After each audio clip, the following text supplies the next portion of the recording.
My name is Jason White. I'm the founder, president, and CEO for the National Reentry Workforce Collaborative.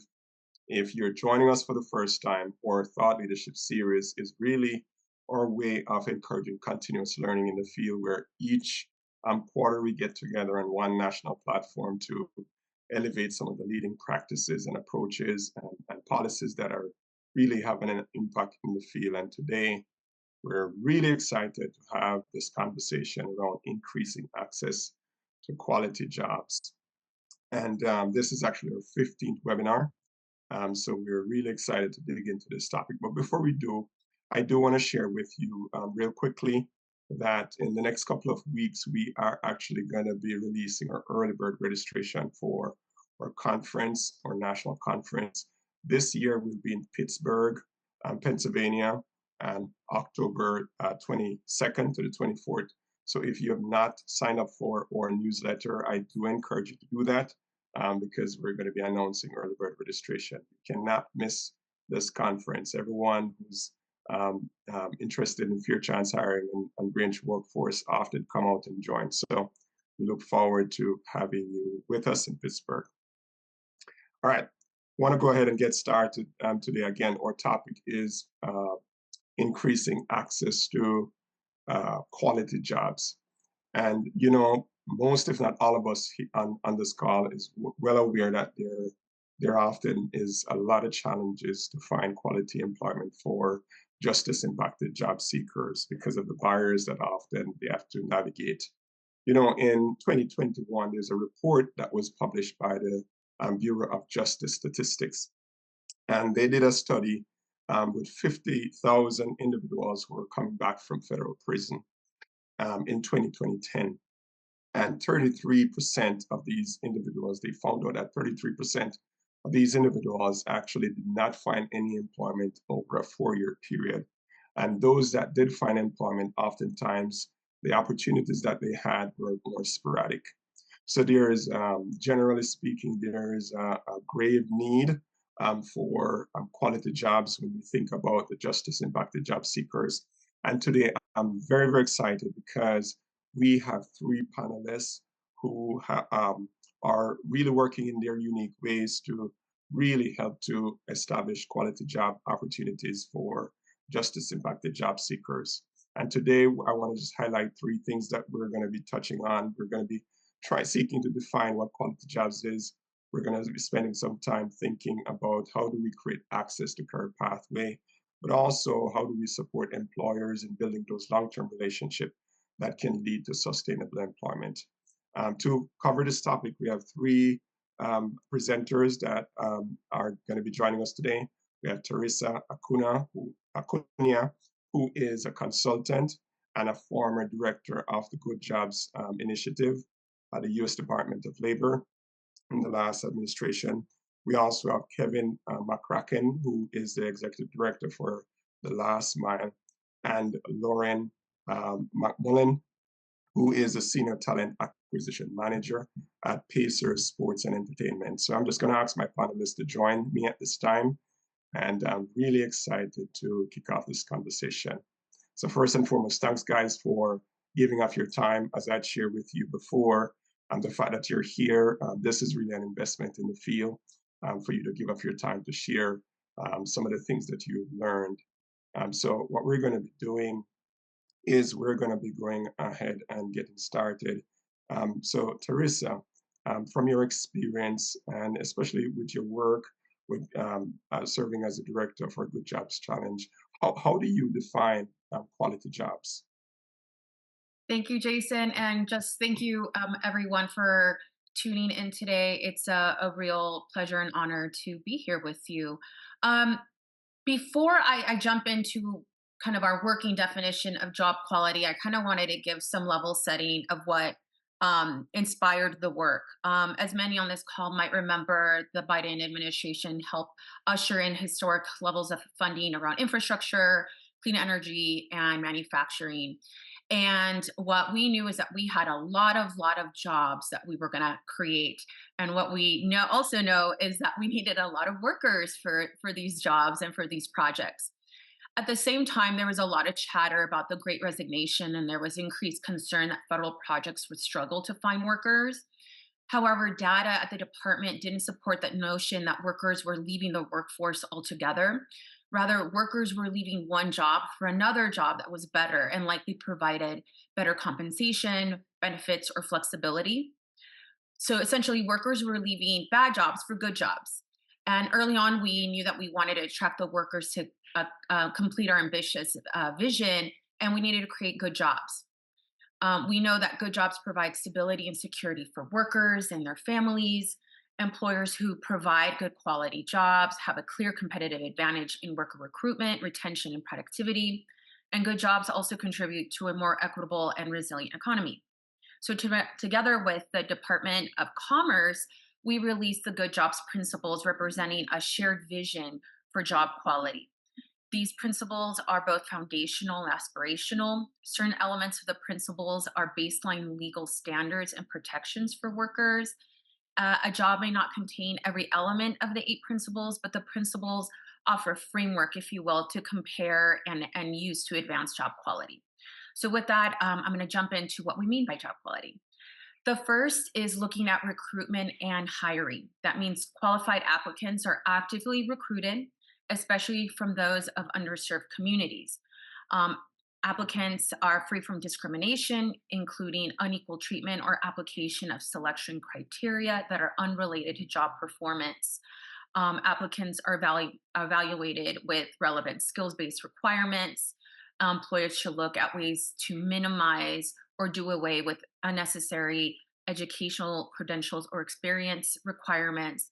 And they should also be looking to provide supportive services for employees to even have a shot of getting hired. And this can mean transportation or childcare stipends or the like. The next principle is around benefits, and that means full time and part time workers are provided family sustaining benefits that provide economic security and mobility. This includes health insurance, a retirement plan, workers' comp benefits, work family benefits such as paid leave and caregiving supports, and others that may arise from engagement with workers. Third, it is a focus around diversity, equity, inclusion, accessibility. All workers have the equal opportunity, and workers are respected, empowered, and treated fairly. DEIA is a core value and practice as a norm in the workplace. Next is empowerment and representation. That means workers can form and join unions. Workers can engage in protected and concerted activity without fear or retaliation. Workers contribute to decisions about their work, how it is performed, and organizational direction. The fifth marker of job quality is that there is job security and consideration to working conditions. That means workers have a safe, healthy, and accessible workplace built on input from workers and their representatives. Workers have job security without arbitrary or discriminatory discipline or dismissal. They have adequate hours and predictable schedules. And this is one of the big ones that we hear from workers, the lack of predictable schedules. The sixth marker is organizational culture. That means all workers belong, are valued, contribute meaningfully to the organization, are engaged and respected, especially by leadership. Seventh is around pay and compensation. All workers are paid a stable and predictable living wage before overtime tips and commissions. Assure that workers' pay is fair, transparent, and equitable, and that workers' wages increase with increased skills and experience. And last but not least is around skills and career advancement. That means workers have equitable opportunities and tools to progress to future good jobs within their organizations or outside them, where workers have transparent promotions or advancement opportunities, and workers have access to quality employer or labor management provided training and education. So that wraps up our working definition of job quality. And I want to reiterate that this is not meant to be an exhaustive list. We also put together resources that talk about how to execute some of these principles, and I'll make sure to provide them to the webinar's host for dissemination at the end. Thank you. Awesome, Teresa. Actually, one person asked, how could they receive these principles. So we'll definitely share it with them. So Yeah. we'll share this after the webinar. So Okay. thank you so much for sharing those principles. And thank you for going through those principles, because the reality is it does translate into real impact. And as you were sharing what you were sharing, I was listening and thinking, okay, if one of these are missing, what would that mean? And literally every one that you touched on, there's real value that it adds to the worker. And if anyone's missing, something's actually missing, right? So I appreciate you highlighting those principles. That being said, I want to invite Kevin and Lauren, because these principles that we talk about, they translate into real impact. And Kevin, I know you're on the ground working with folks at Last Mile who are working pre-release with individuals who are coming back from incarceration. And then Lauren, your work at the Pacers, really excited to talk about that as well. But Kevin and Lauren, I'm going to give you guys a few minutes to talk just briefly about your work, but also about a story that you'd like to share with our audience today. Sure. I'm happy to jump in. We also do post-release assistance, and I think one of the things that's really important, and I'll let Lauren talk about how the Pacers have embraced this, is that we're not necessarily saying, "Oh, give us a chance, give us charity." What we're trying to do is actually get the best people into the interview process, because of the skills that we train at the Last Mile and other organizations train inside prisons and when people get home. We're actually just trying to add to the quality of the workforce. And so I think Mm, that narrative around how and why we do what we do really needs to change. mm, I know that our employees uh, that work at the Last Mile, and 70% of our employees are system impacted. So we actually are a fair chance employer as well, are as hard or harder working and more dedicated to the job than anyone that we work with that isn't justice impacted.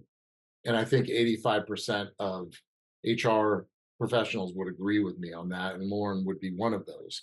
So we do have a special story, but I want Lauren to talk a little bit about you know who the Pacers are and why and how they did what they did with the Last Mile around this hiring process, because it's pretty impressive. mm, Yeah, absolutely. So, we are definitely big believers here at the Pacers in fair chance employment. At its heart, fair chance hiring is equitable hiring, and making sure that we're removing those barriers and really casting as wide a net as possible, and finding people who have the skills and the capacity to do well in the positions that we have here is our number one priority. And we really view the Last Mile as an amazing employment partner with us. They have fantastic candidates that they work with and share with us. And as Kevin mentioned, these are people who come in and they earn the roles that they get. I think the Last Mile candidates have been some of the best interviews I've had, and we'll share the story of Billy, but she has stood out as one of the best interviews I've ever had. Just someone who has amazing skills and was prepared, and really came in and earned her position here with us at the Pacers. So I think I'll let her speak a little bit more to that with this video that we have to share. awesome. So Kimberly will go ahead and show the video. Hello? You have a collect call from an Indiana Department of Corrections facility. Had a conversation with my kids that I didn't want to have. Hey, honey, what you doing? Oh, chilling with Zane. Just got back from church. Oh, nice. I was choosing to stay in prison for another year, and I had already chose so many different things over them. That was a rough time. Yeah.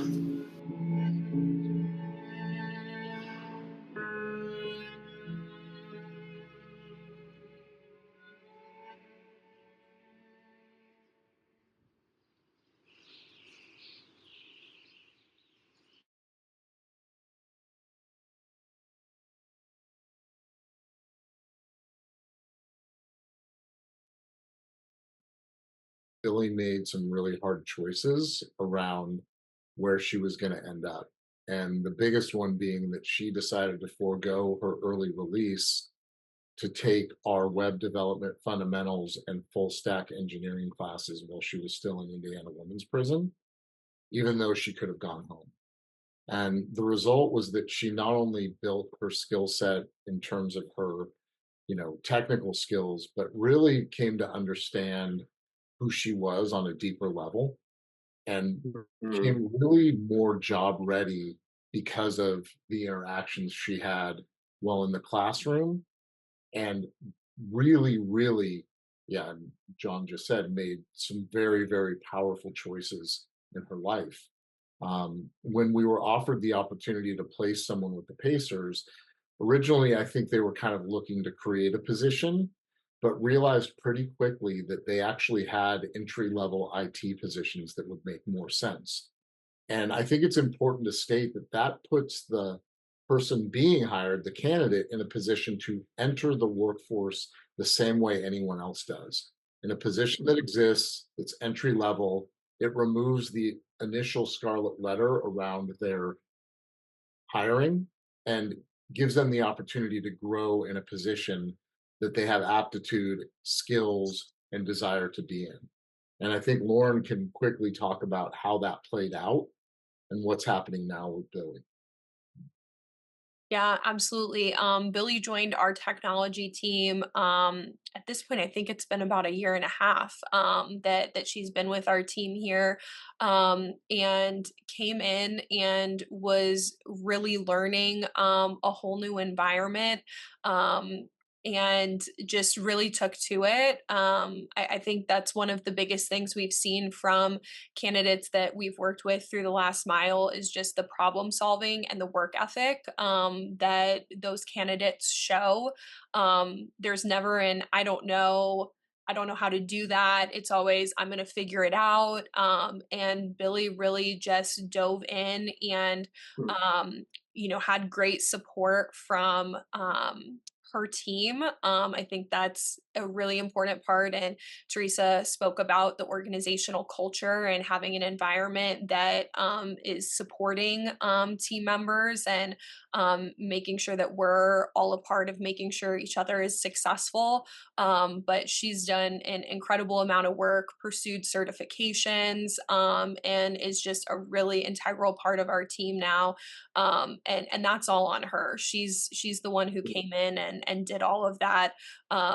She earned this opportunity, and really all we did was take down those barriers that unfortunately are often in place. Lauren, I so appreciate what you just said. All we did was take down the barriers, right? That's what Few Chance is all about. And as Kevin said, we're not asking for charity, right? We're simply asking, can you give this person an interview too and treat them like you treat anyone else? And I think I really like what you said about removing those barriers. And you're seeing it up front and personal with working alongside Billy. That being said, Eric here made a statement. He says, I heard her story at the last conference, and I think she should be an ambassador for women that have the skill set to thrive and succeed if given the opportunity. So it's just encouraging to see how Billy's even impacting people that she has never met before, right? And that's the power of Fear Chance hiring and unlocking opportunity for folks who just want an opportunity to show that they can get the job done. And so, on that note, actually, I want to ask something because there's this dilemma that we constantly grapple with in the field, right? Between the immediate need for resources, the immediate need for cash, and dealing with the reality of the bills that keep coming constantly, especially an individual that's just come back from incarceration. But then also the longer term strategy. And we see Billy making a very, very tough decision to actually stay an additional year for the sake of getting prepared for transition, even in a more effective way. I'm curious, Kevin and Lauren, I'm just curious to hear your thoughts on this. Kevin, in particular, because I know you work directly with a lot of these individuals. and see the need that they have for that immediate um, resources. But could you talk a little bit about that and address this tension and dilemma that we often face? Well, I think the most underutilized tool for employers in the US, other than the trades, is apprenticeship. Mm, We have opportunities through the Department of Labor to look at registered apprenticeship programming in multiple occupations that are not related to the trades. And I think a lot of people have kind of missed this. And, this is something that's very well done in the EU. European countries take advantage of this. Most entry level employees after college go through an apprenticeship program that's mm, fully paid. So, a great example right now is we are one of the few organizations that are supporting the Catalyst Apprenticeship Program with Checker, the background checking software. We have 12 positions we just opened up that are a year long, fully paid inside organizations that are clients of Checker.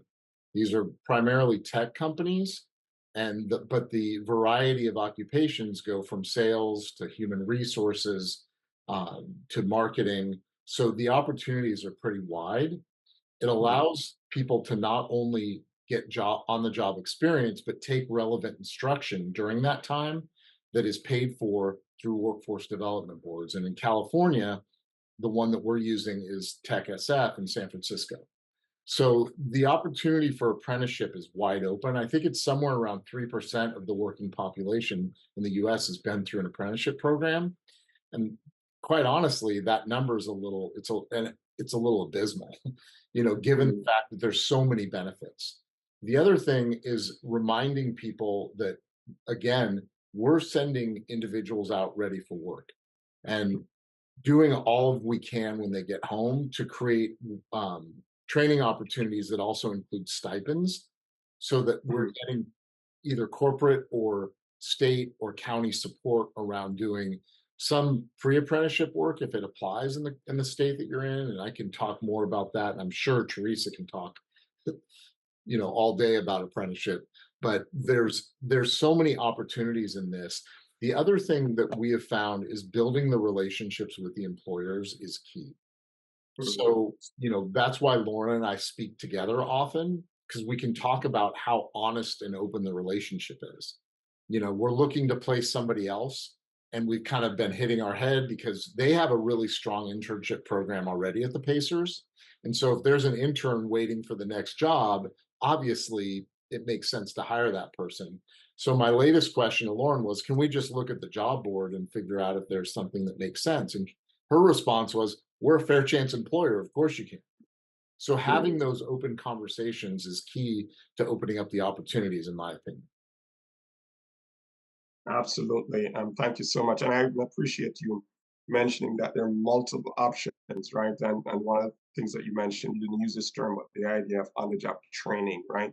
Whether it's through apprenticeship or career apprenticeship or even creative ways, internship. There's so many different ways.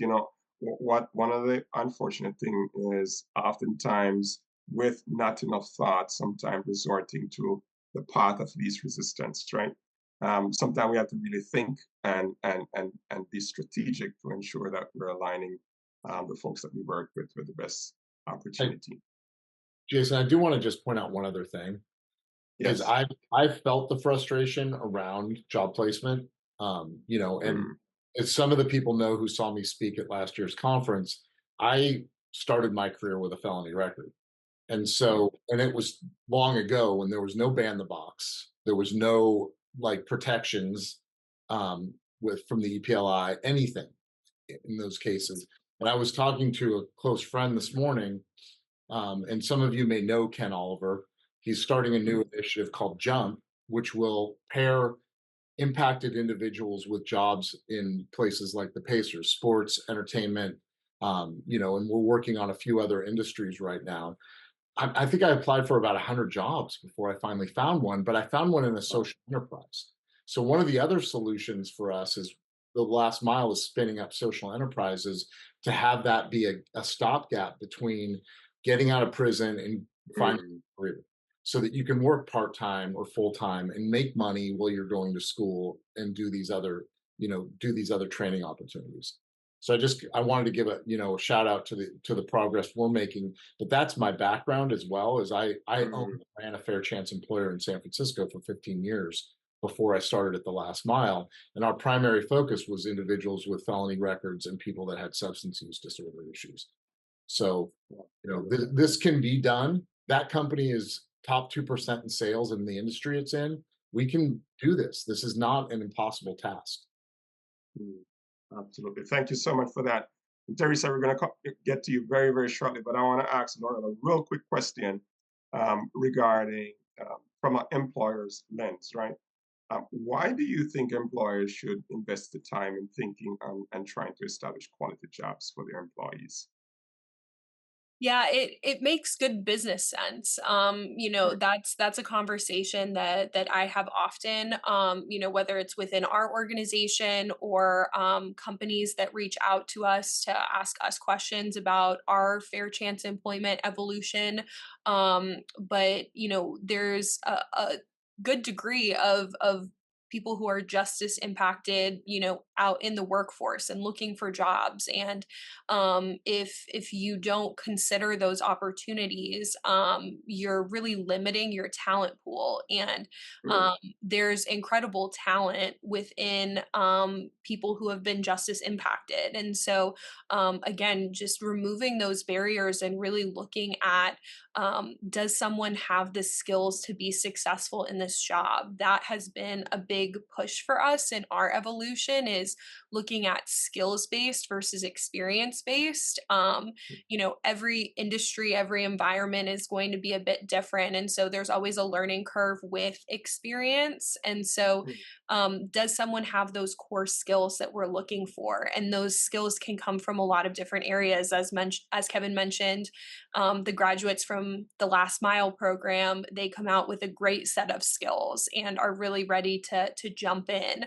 And so I think really focusing on finding the best talent possible, and that includes people who have been justice impacted. absolutely. You know what, Lauren, we have a ton of folks on the call that are from CBOs, community-based organization, different support organizations. Curious to hear your thoughts, even as you work with the last mile. What would be your advice to the folks that are working in these CBO groups? How do you see them partnering with companies like yourself? Yeah, I really value the relationship that we have with the last mile. We really look to them for their expertise often. Asking questions. Kevin mentioned apprenticeship programs. That's something that we are evaluating right now, and being able to get their perspective. And is this a way that can really make a positive impact? How are ways that we should structure it? And Mm, being able to have that expert partner in the room with us as we are making those decisions is invaluable. Um, I think having a level of trust with the people you work with is so important. As Kevin mentioned, we're in communication a lot with one another, and I think we've built a really good relationship between our organizations and the people that are often working with one another, and that's very important. When we first started working together, the way that they approached our partnership, the candidates that they provided, just really established a level of credibility and trust that now, whenever Kevin or Molly or Caroline or anyone on the TLM team calls me, it's not even a question. It's like, okay, yep, let's do it. Let's figure out how to make this work. Just because there is that level of trust. And so I think being able to work with organizations that value you as a partner, and mm. we're all working towards the same goal and can trust and communicate with one another openly, I think allows us to get where we want to go so much faster. Awesome. Thank you so much for that insight. Yeah, the role of the community-based groups are essential in this process. Just to the audience, if you have any questions, please go ahead and put it in the chat pod in about 10 minutes or so. We're going to be taking questions. So if you have any questions for any of our panelists, please go ahead and put it in your actually in the Q&A pod, not the chat pod, the Q&A pod. You could submit those questions. We'd be happy to feed those questions to our panelists. Teresa, I know you've been wait patiently, and we're really excited to hear your thoughts of this. You've worked with many organizations and employers across the country in different capacity, especially under the Good Jobs initiative. Curious to hear your thoughts as you look at across the country. Do you see any common challenges, any trend in those challenges, even as we think about quality jobs? What are some things that you've seen over the years of leading that program? Sure. Thank you for the question. I'll bucket the challenges that I heard about into a technical bucket and a values bucket. The Mm, first, the technical bucket, are the complexities that come with executing a strategy that allows for employers to recruit, train, and retain workers from what we would consider underrepresented communities. These worker populations have unique needs and challenges. Common challenges include jobs that require superfluous education, as I mentioned earlier, even if the job can be done without that criteria. So you're basically keeping people out before they even got a foot in, before you even got to know them. Many individuals need assistance, such as transportation or childcare. Some of the most innovative work I have seen is by employers working with intermediaries to provide access to supportive services. We know these efforts pay off, allowing workers to access for hiring and training. Lack of knowledge of a region specific workforce needs is also a challenge. However, there are many justice involved workforce programs, and many are generally administered locally by community agencies. And I would encourage any employers that are tuning in to partner with their local American Job Center staff, as they will likely know about these programs. Anyone seeking information and resources about should contact them about any job search assistance, federal bonding questions, employer tax incentives that they could be eligible for, and as mentioned, apprenticeships. How do you set those up? And of course, education and training. That leads me to the second bucket, and that's the values vision bucket. The challenge is that some employers have hesitation or they don't see the value of recruiting from specific populations. Specifically, the value of dedicating effort, resources, time, and imagination to intentionally seeking and hiring just as impacted individuals. So, this is where intermediaries, like the folks that are tuning in, are so important, as they give power to the story, right? They are able to convey the story in very authentic, in real ways. Because we know efforts to improve job quality pay off through savings incurred to employers by lower turnover and increased productivity, and ample research also supports that customer satisfaction is linked to heavy investments in workers. Um, Offering good jobs is not just the right thing to do, it's good for business. And so being able to tell stories of success is essential, and partnerships must be built between employers and intermediaries. Awesome. Thank you so much, Teresa, for sharing those thoughts and the trends that you've been. And I mean, a lot of those trends are things that we talk about or deal with on an ongoing basis. So I appreciate you sharing that. Okay. So as we work with as CBOs, for example, work with employers, one of the things that we at NRWC encourage is that there's an actual feedback loop, right? That it's a relationship that's built on learning, and this is two-way communication. So Kevin and Lauren, the beautiful thing is you guys have what years of working together. I'm curious to hear how do you guys establish that feedback loop, and if you have any advice for the folks that are on the phone that are seeking to build relationship with employers. Me, we have a very close relationship for a variety of Mhm. reasons. Pacer's owner has donated to the organization, is very involved. So it's kind of set the tone for their organization. Plus, they just have such a open kind of transparent hiring process with us. Their example is really good for other companies to see. I think given the circumstances that were, a lot of times kind of companies are testing the waters with us. We have a pretty set check-in process. It's 30, 60, 90 days, 6 months, and 1 year to make sure that our current um, candidates or placements are working out well for the org. And so if there's any problems, we're catching it and doing skills training that we need to at the time, rather than letting it kind of fester and grow. We have a lot of opportunity. The nice thing about our programming is we have a lot of content providers that want to work with us. So we have, free access to Udemy Academy, free access to LinkedIn Learning, free access to front end masters. We have an audio video program that has, when the students get home, they get a free license for Pro Tools, and they get access to the Avid Learning Library on that side of things as well. So part of what we've been able to do with Reentry is set up our candidates for success, and then relay those opportunities to the hiring partner to say, if there's an issue, let us know.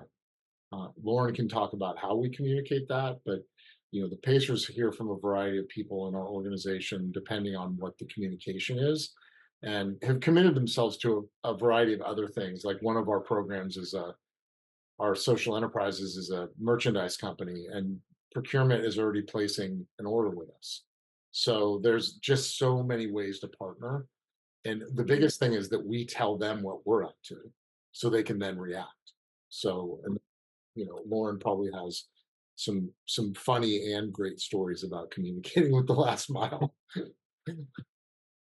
I think you probably have better stories, Kevin. Kevin is always good about tracking me down, and I think that's one of the great things I love about our relationship. I think, as I touched on, partnerships where you have a level of trust and openness with one another is so important. Being able to have that open communication.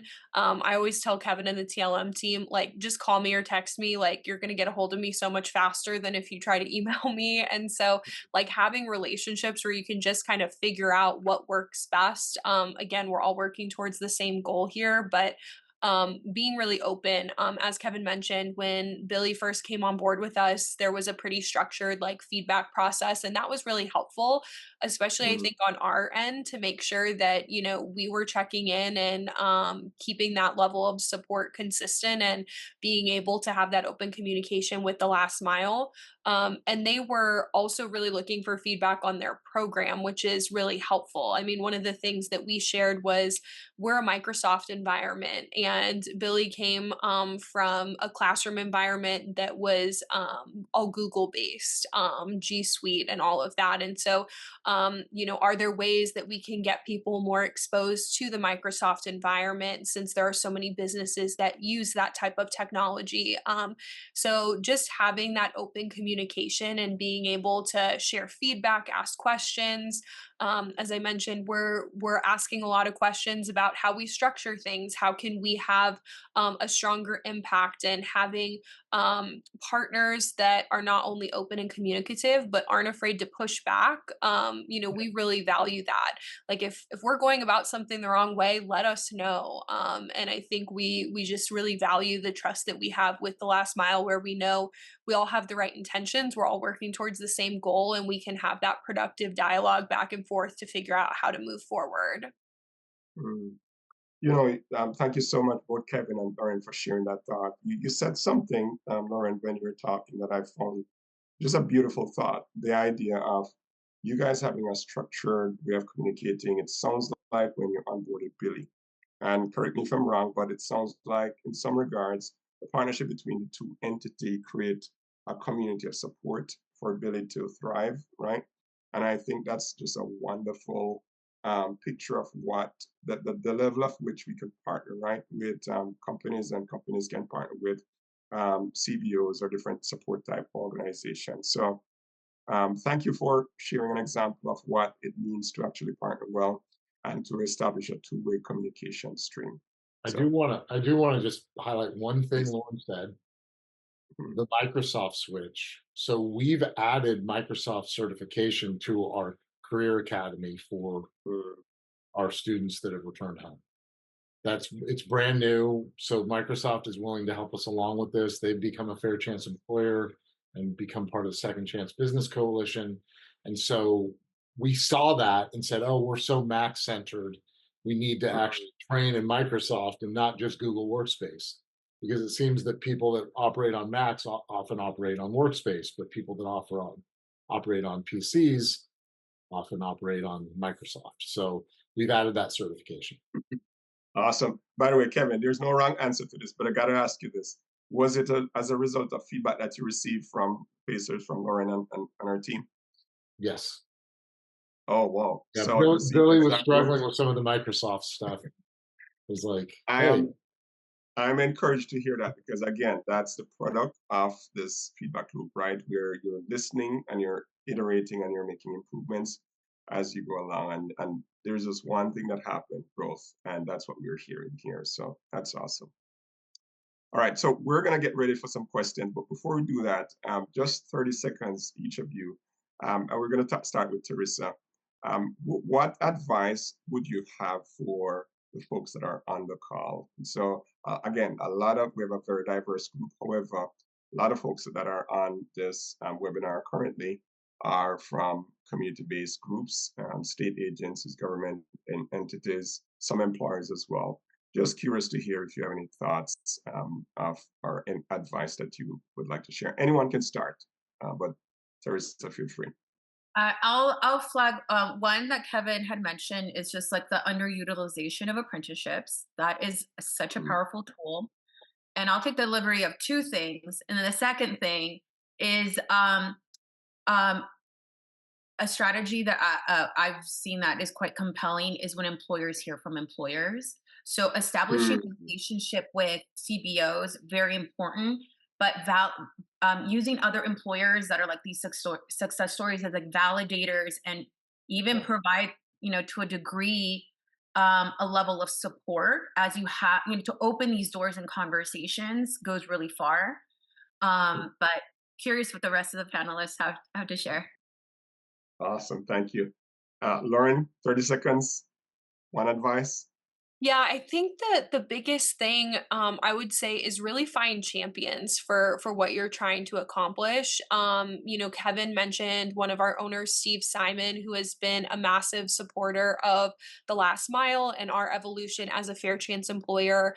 We have some people in the organization, our technology group and our CTO. I mean, he cannot sing enough praises about the program and Billy and the support that she's been able to provide. And so I think finding people who really have the same goals and want to push things forward can be a huge asset because unfortunately we are working against a very long history and having to address biases that people have and change how hiring processes are structured. And there's a lot of work to be done. And so having people who really are invested in making that change and progress is so important. And so identifying people who have that passion and that drive and establishing that trust and building those relationships so we can all do a lot more working together.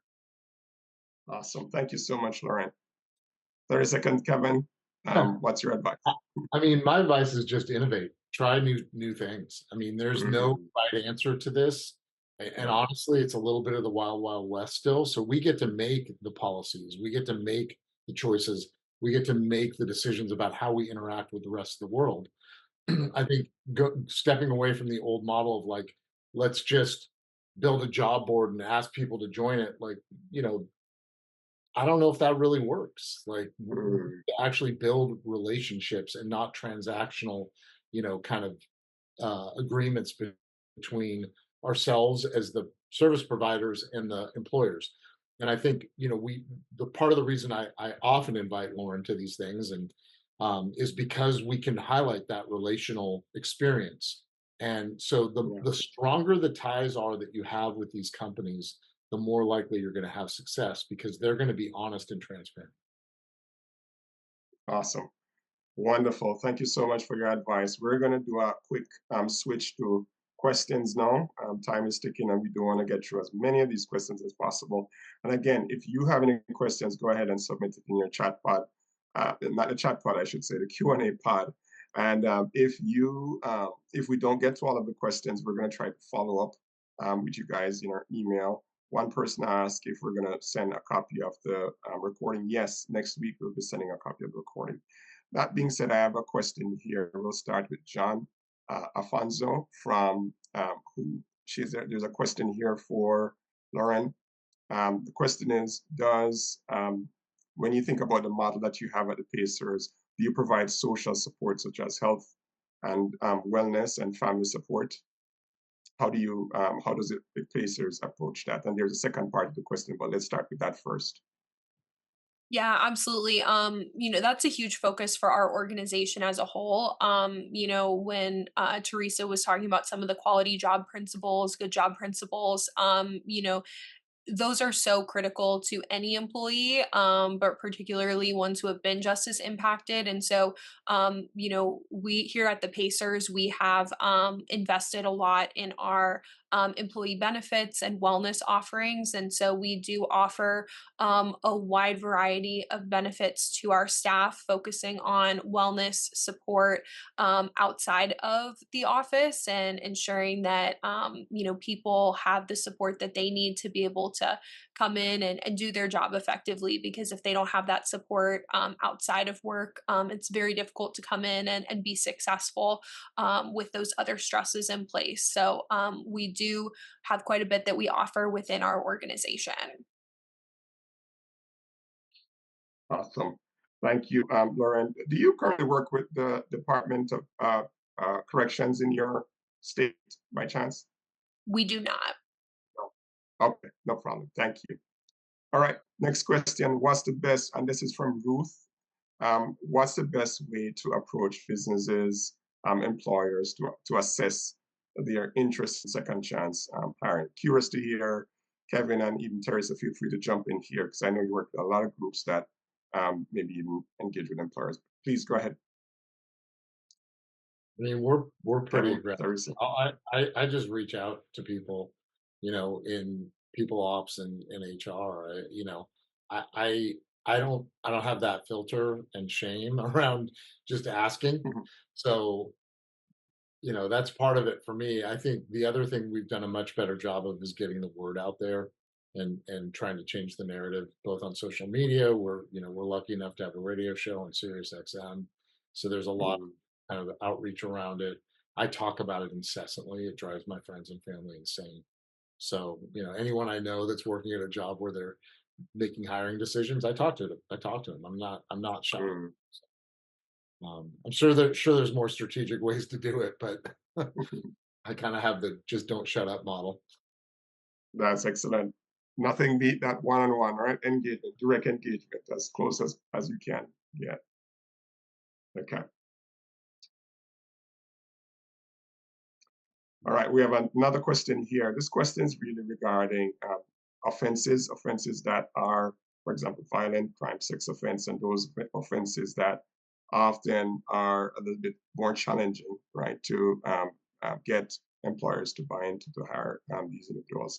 I guess the question is, what advice for the job seekers and or advice for the CBO that work directly with the participants in making business more confident to hire persons who have these type of backgrounds. Any thoughts on this? We face this challenge all the time. It Mhm. is a tough challenge. I think Yeah. the biggest thing is getting people to understand the nature of the offense, the Yeah. length of time, and whether or not the individual has done rehabilitative programming around specifically what they've done. Those offenses tend to be longer term sentences, especially if it's a determinate sentence. And if it's not, if it's a life sentence with the possibility of parole, a lot of times the job seeker has been incarcerated for a period of time where they started as somebody that didn't have not developed their brain fully and Mm. past the age of 26 while in prison. And I think that that's an important, the brain science part of it is really important. It's hard to kind of have that conversation unless you have an engaged audience. The other thing that we encourage all of our employers to have an adjudication process where if they turn somebody down because of the nature of their crime, they get to go and talk to people that are making the policy, the legal team, the HR team, to talk about what changes. So regardless of whether or not they get that particular job, they have experience explaining what has happened and owning their narrative rather than letting someone else own that narrative. Hmm. Does anyone else want to jump in on this? I would just say, Jason, from the employer perspective, we really just look at what will impact someone's ability to do their job. Is their concern that an offense may be related to the job that they're coming in to do? And so when we look at some of these other offenses that have been brought up, I think one of the things that comes back to me is the trust that you have with the relationship you're working with. As I mentioned, like for us with the last mile, we have so much trust in the people that we work with there, and they have really gotten to know the graduates from their program because it is a longer term program. And so if they are coming to us and recommending a candidate, we have a track record with them where we're really going to listen to what they're saying. And so that's where I think, again, just the relationships and the partnerships that you can build with employers really go a long way in being able to approach these situations differently than if it's a CBO I've never worked with who's calling me and saying, hey, I have this person that I'd like you to consider for this position. And I don't know anything about their background and how they've performed in a program and all of those types of things. So I think it's just the relationship and the trust piece. Listen, Lauren, you couldn't have said it any better. Matter of fact, in our employer engagement training, one of the things that we talk about is the role of the CBO or the support organization, that there are a broker of trust, right? Literally. And they're exchanging their trust for the person and kind of creating a runway for that person to get some time to prove that they can actually get the job done. They can assimilate into the environment. So I was encouraged to hear you say it before I actually brought it up. So you're speaking as an employer, literally as an employer. It's just so encouraging to hear that. So I just want to underscore like the valuable role that the CBO plays in this whole process. Again, CBOs are brokers of trust, and that's why it's important when we're working with employers and any other stakeholders that we actually prove that we're trustworthy and don't violate the trust, because that's all we have. Or I'd say that's the most valuable asset that we have in the process. Okay, so we're going to move on to the next question here. Mike, have a question here for you, Kevin. So it says, can Kevin provide some more details about the curriculum for how they prepare folks for employment, aside from apprenticeship job? So I guess Mike is asking here, do you have what's the uniqueness about your curriculum? Could you share just briefly about that? Sure. So we have, skills-based training, which includes our web development classes and audio video production. We also have what we call reentry and professional development. So some of that revolves around board prep for people that are going to the parole board, but it also revolves around things like, getting we partner with grow with Google. So there's some, interview and resume writing skills workshops we do. There's also financial literacy through Bank of America, who sponsors us, and they have currently their Better Money Habits has expanded, and they now have one that's directed at people that were formerly incarcerated. So we have that Mm, that curriculum available. We also are rolling out what we call our Career Academy, which will include the certification, the Microsoft certification I mentioned, the Google Workspace certification that I haven't mentioned, and then a deeper dive into sort of how you can use the internet and leverage things like AI to help better build your career. Um, mm, and then we have, again, free access to a lot of the learning platforms. So people get home, we can give them a free license to LinkedIn for their learning platform, as well as which I mentioned, Udemy Academy. And then we sponsor some of our our former students, and we offer scholarships for higher education. So there's a lot of different pathways in terms of our continued learning opportunities. I think the biggest one is, we're building out that reentry and professional development to be a career academy for returned citizens. And so once we're finalizing it right now. I'm happy to share that with people because we're going to be inviting system impacted individuals that aren't graduates of TLM to join in some of the programming, including our entrepreneurship program with GoDaddy and a few other things, sales training, etc. So I want to make sure that we put that out there as we move ahead. Mm. Awesome, thank you. Kevin, one thing I appreciate about you and the work that you guys are doing at the Last Mile, you're always on the move, always innovating and creating new and providing new offerings to the folks that you serve. That's wonderful, man. Okay, I have another question here. This question is from Jeremy White, one of our partners down there in Tennessee, Office of Reentry. So what are some, and this is a very timely question, by the way, what are some of your thoughts on how to approach businesses who choose not to entertain language centered on DE&I? And then what language would you use? What language would you use? I'm curious to see who want to kind of share some thoughts on this.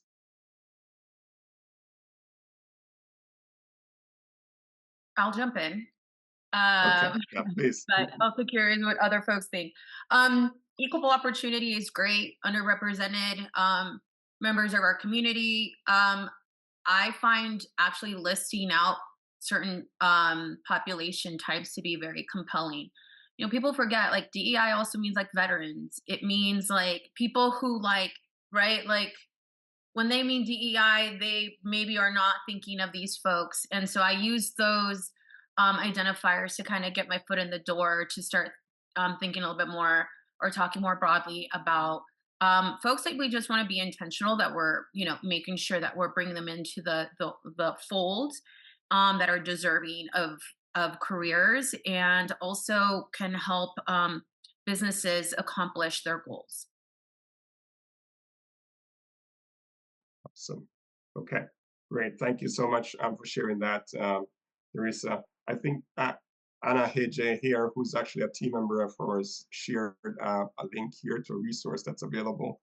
So if you guys want to check out that resource, you could just click that link and learn a little bit more about this offering here. All right, there's a question here from Kyle Fowler. I think it's for Lauren. Can you speak to how you utilize background information that is over 7 years old that appears on a background check? So our background checks are actually limited to 7 years.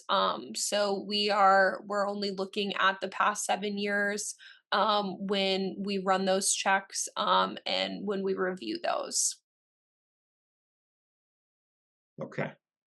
Awesome. I think Okay. just really quick, there's some misnomers about background checks though, because oftentimes they include, background checks will sometimes or oftentimes, depending on how deep you dive, include things beyond the conviction at 7 years because, it will be marked at when you were released from prison. So some of that stuff may or may not show up. And I think it's key, and this is why we are trying to build this relationship with Checker to help individuals background check themselves and see what's there so they're prepared. So there's a lot of different ways to do that. I can give options. Checker has some valuable tools for that, but I think preparing people is the most important thing, to know what's on their actual background check, and because then you can deal with it. Again, if you own your narrative, no one else can. Absolutely. All right. So as we kind of come to, okay, I think there's a question here about federal bonding. From Michael Dunning. Okay, so I think Kevin, this one is for you. Will federal bonding aid those who have a violent conviction? I gotta say that's probably a better question for my people ops team. We don't discriminate by conviction type at the last mile for hiring, but I know that we've collected a lot of information around it in people ops. So you can share my contact information as promised, and I will connect Michael with my people ops, my chief people officer. She's very knowledgeable around this. Awesome. Wonderful. All right. Any final thoughts from our panelists as we wrap up?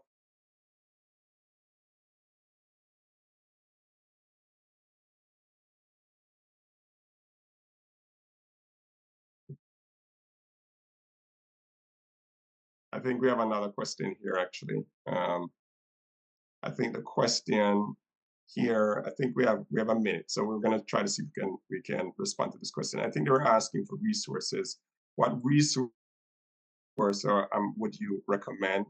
Think about quality jobs. Teresa, I know you have some resources to actually provide, which we'll share as we follow up next week with the recording.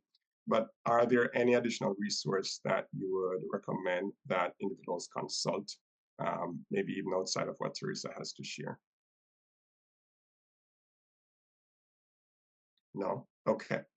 Go ahead, I was Teresa. just, Jason, I'll just add that, there's still ample resources on the DOL website, Okay. specifically as,